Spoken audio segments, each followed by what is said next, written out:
One हम आपको पढ़ा रहे हैं रासायनिक बलगतिकी, जिसमें पाठ का पहला चरण चल रहा है रासायनिक अभिक्रिया का वेग। और आज हम आपको कराएंगे रासायनिक अभिक्रिया की वेग की न्यूमेरिकल। दो न्यूमेरिकल कराएंगे। पहला क्वेश्चन है आर इज कन्वर्टिंग पी, यानी आर माने रिजेंट, पी माने प्रोडक्ट। रिजेंट प्रोडक्ट पे कन्वर्ट हो रहा है। अभिकारक की सांद्रता 0.03 कैपिटल एम से 25 मिनट में घटकर 0.02 एम रह जाती है। अर्थात अभिकारक की जो पहली सांद्रता दे रखी है 0.3 कैपिटल एम, 0.03 कैपिटल एम दे रखी है, और जो बाद में जो सांद्रता है वो 0.02 एम कैपिटल दे रखी है। ठीक है, तो यहाँ डेल आर बराबर R2 minus R1, del are बराबर R2 का मतलब 0.2, 0.03 माइनस 0.01। ये किसकी वैल्यू निकल कर आ गई? डेल आर की वैल्यू निकल कर आ गई। बोलो कोई दिक्कत है डेल आर की वैल्यू में? और प्रश्न में दिया हुआ है डेल टी बराबर 25 मिनट। अब हमें वेग की गणना करनी है। हमें वेग का फॉर्मूला पता होना चाहिए, माइनस डेल आर बटे डेल टी। अभिकारक के पदों में माइनस है ही सही, इसका मान रखा माइनस 0.08 और डेल टी का मान 25 ही रहने दो। तो माइनस और माइनस हो गया प्लस 1/25, और यहाँ अपन ने इस वाला पॉइंट हटा के 2 जीरो लगा दिया। 100/25, 10 की घात 2 तो 10 की घात 4 कर दिया। 25 चौक 100, 25 चौका 100, 10 की घात -4। मात्रक होगा मोल, लीटर इनवर्स, मिनट इनवर्स। बोलिए वेग आपको समझ में आया? वेग बराबर डेल आर बट्टा डेल टी, तो माइनस है ही सही, माइनस 0.01, डेल टी का मान 25 हो गया। 1/2 जीरो और बढ़ा ली, 25 जो जीरो थी सही, ये वाली पॉइंट से 2 जीरो हो गई, और 1-2 जीरो एक्स्ट्रा बढ़ा ली, जिससे हम इजीली भाग दे सकें। अब इस वेग को पुनः निकालते हैं। अब की बार ये तो मिनट मात्रक में निकाला है, अब समय को सेकंड में रखना है। Minus del R upon del T. पहले इस 25 मिनट में सेकंड निकालने के लिए हमें क्या करना होगा? 25 60 का multiply 1500 second, minus 0.1 1500 plus 0.01/1500, 1/15, 2 zero हैं ही सही, पॉइंट हटा के 2 जीरो लगा दी। इस कैलकुलेशन को सरल बनाने के लिए ऊपर 2 जीरो और बढ़ा दी। 15 गुना 10 की घात 6 हो गया, 15 × 90, 6.66, 10 की घात -6 मोल, लीटर इनवर्स, सेकंड इनवर्स। दोबारा प्रश्न को पढ़िए। आर इज कन्वर्टिंग पी, अभिकारक की सांद्रता 0.03 से 25 मिनट में घटकर 0.02 रह जाती है। तो औसत वेग की गणना 2 बार करनी है, एक बार मिनट मात्रक में, एक बार सेकंड मात्रक में। यानी प्रारंभिक सांद्रता ये दे रखी थी 0.03 और घटकर R2 रह गई, तो डेल आर बराबर R2 माइनस R1 माइनस 0.08।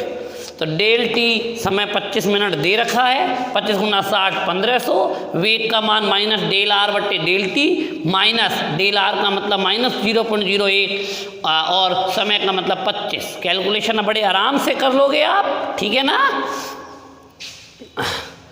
अगला क्वेश्चन है,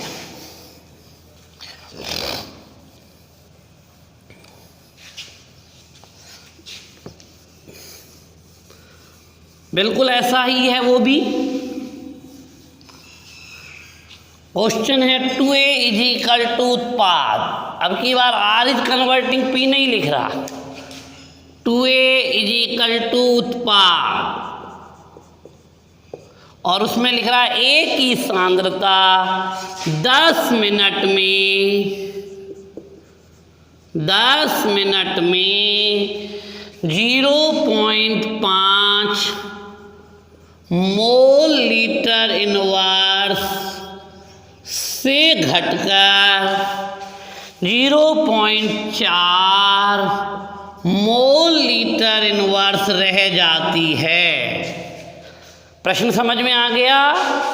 2a इज इक्वल टू उत्पाद अभिक्रिया में ए की सांद्रता 10 मिनट में 0.5 मोल लीटर इनवर्स यानी मोलरता, इसे कैपिटल एम भी कह सकते हैं। पिछले प्रश्न में इसे कैपिटल एम से दर्शाया हुआ था। 0.4 मोल लीटर इनवर्स रह जाती है। तो समय हो गया 10 मिनट, ए की सांद्रता हो गई 0.5 मोल लीटर इनवर्स कह लो,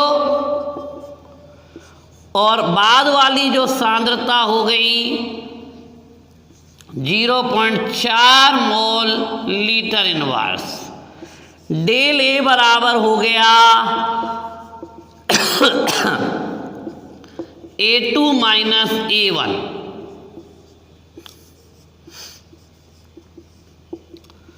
.4 माइनस 0.5, 0.4 में से 0.5 गए तो 0.1, मात्रक हो गया मोल लीटर इनवर्स। ठीक है, ये किसकी वैल्यू निकल कर आ गई? डेल ए की। समय 60 मिनट है, जिसे अपन 600 सेकेंड भी लिख सकते हैं। उपरोक्त अभिक्रिया में 2a इज इक्वल टू उत्पाद जो लिख रहा है, यहाँ वेग बराबर आ जाएगा -1/2 del A upon del T.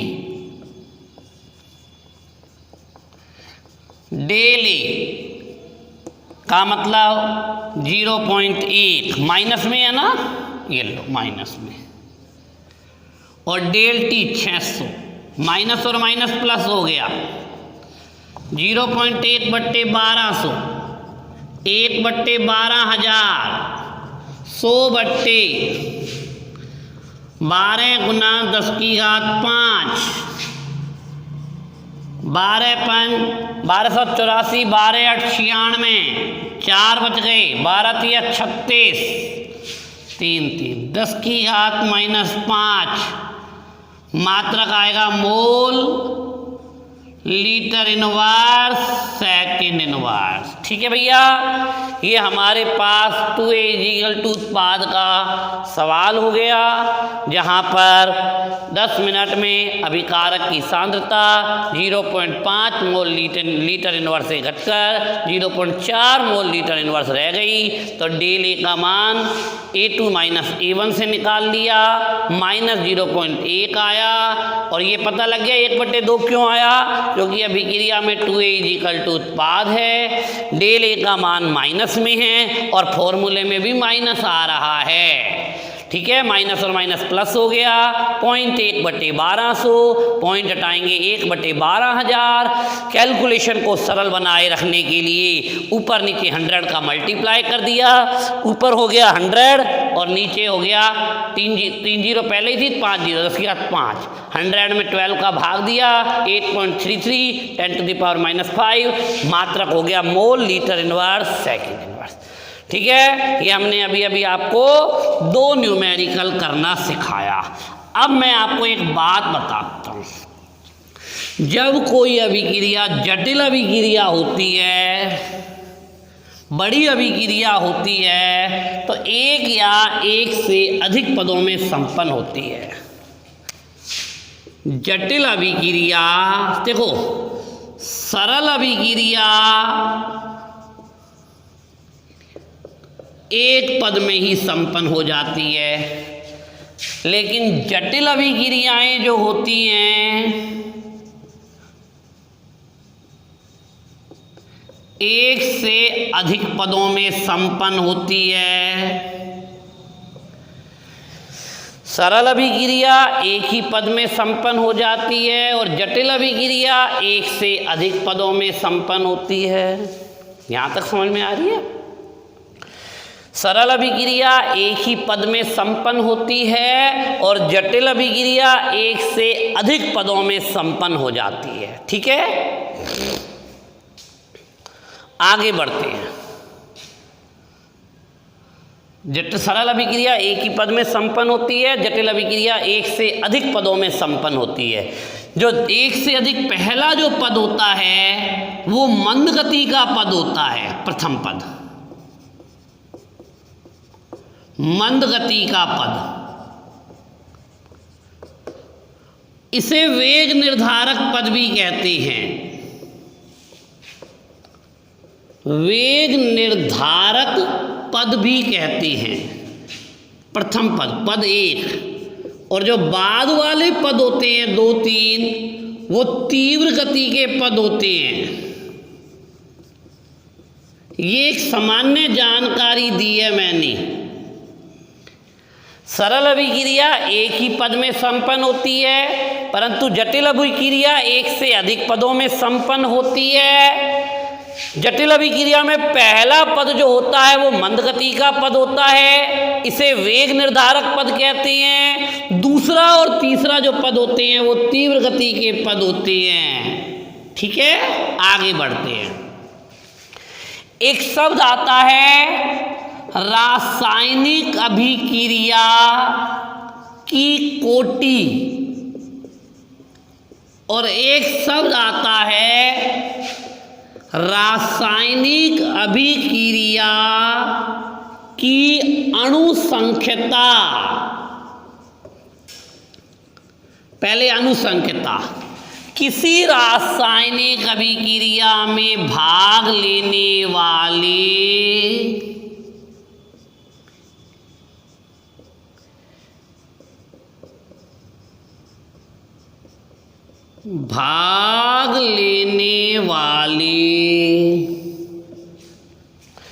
किसी रासायनिक अभिक्रिया में भाग लेने वाले अभिकारक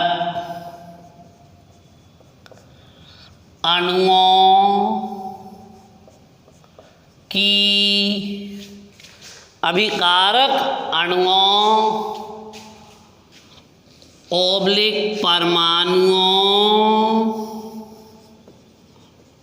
परमाणुओं आयनों की कुल संख्या अणुसंख्यता कहलाती है।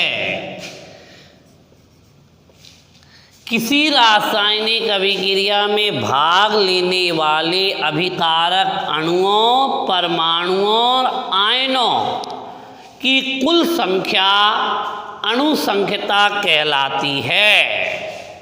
दूसरी बात, वेग निर्धारक पद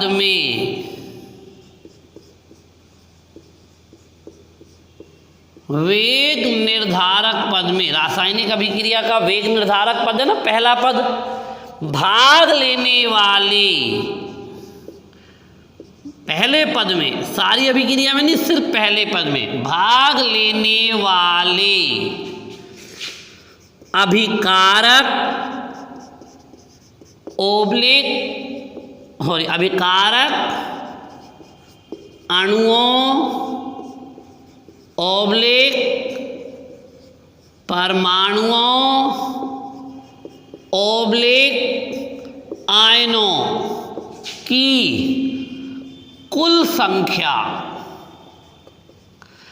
लेकिन पूरी अभिक्रिया में नहीं, पहले पद में, वेग निर्धारक पद में भाग लेने वाले अणुओं, आयनों और परमाणुओं की कुल संख्या कोटि कहलाती है। और दूसरी चीज कौन सी है? अनुसंख्यता। रासायनिक अभिक्रिया में कुल भाग लेने वाले अणुओं की संख्या अनुसंख्यता कहलाती है।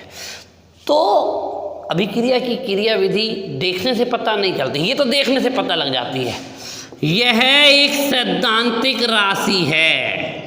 अनुसंख्यता कैसी राशि है? सैद्धांतिक राशि है। और यह एक प्रायोगिक राशि है। इसका मान सदैव पूर्णांकित होता है, पूरे पूरे अंकों में होता है, जैसे 1, 2, 3। और इसका मान शून्य भी हो सकता है अथवा भिन्नात्मक भी हो सकता है। 3/2, 1/4 भी हो सकता है। ठीक है, मैं एक उदाहरण के माध्यम से कोटि और अनुसंख्यता में पुनः विभेद करना चाह रहा हूं। देखिए,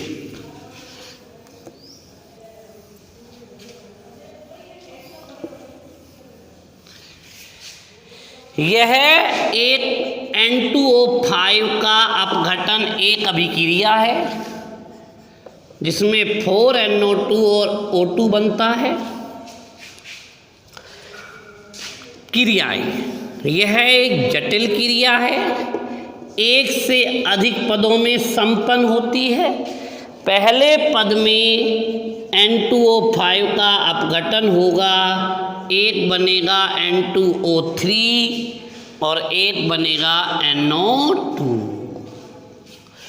दूसरे पद में फिर N2O3 का अपघटन होगा और बनेगा NO2 और NO।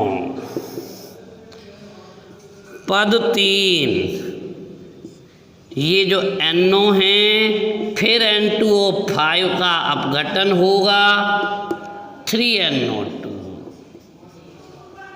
तो 3 पदों में हो गई ना। पहला पद तो है वेग निर्धारक पद। अभिक्रिया में भाग लेने वाले कुल अणुओं की संख्या कितनी है? 2। तो अनुसंख्यता कितनी हो गई? 2। कोटि कितनी है? पहले पद में कितने अनुभाग ले रहे हैं? 1। तो कोटि कितनी हो गई? 1। दोबारा बताऊं, कुल अभिक्रिया में भाग लेने वाले अणुओं की संख्या 2 और कोटि कितनी है? 1। दोबारा सुनिए, अभिक्रिया में कुल अणु 2 भाग ले रहे हैं तो अनुसंख्यता 2, लेकिन वेग निर्धारक पद में 1 अणु भाग ले रहा है तो कोटि 1। ठीक है, तो आज हमने आपको कोटि और अनुसंख्यता में अंतर भी पढ़ाया, उदाहरण भी दिए।